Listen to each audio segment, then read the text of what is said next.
موجودہ حالات کے پیش نظر لوگوں کو حکومت کا پورا تعاون کرنا چاہیے۔ اجتماعی موقعوں پر ماسک کو اپنے اوپر لازم سمجھیں، نیز آپس میں فاصلے کا خیال رکھیں، سینیٹائزر ضرور استعمال کریں، بلا تفریق مذہب و ملت، جانی مالی ہر ضرورت مند کی ضرورتوں کا خیال رکھیں، ان کو موقع بموقع پورا کرتے رہیں۔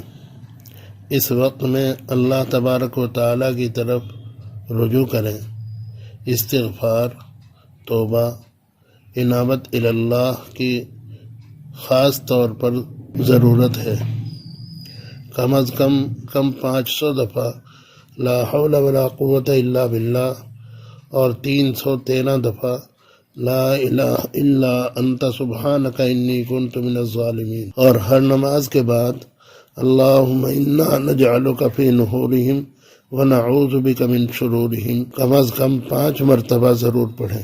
آپسی تعلقات میں اگر کوئی رنجش ہو تو آپسی افہام و تفہیم سے اس کو ختم کرنی چاہیے۔ یہ سب کچھ جو اس وقت ظہور ہو رہا ہے، بظاہر معلوم ہوتا ہے اللہ تعالیٰ اپنے بندوں سے سخت ناراض ہے، اس لیے مذکورہ بالا اعمال صالحہ کر کے اللہ تعالیٰ کو حتی الامکان راضی کرنے کی کوشش کرنی چاہیے۔ اللہ تبارک و تعالیٰ ہم سب کو مذکورہ بالا چیزوں پر عمل کرنے کی توفیق عطا فرمائے، اور اللہ تبارک و تعالیٰ اپنی ناراضگی اپنے بندوں سے ختم کر کے سب بندوں سے راضی رہے۔ وما توفیقی الا باللہ۔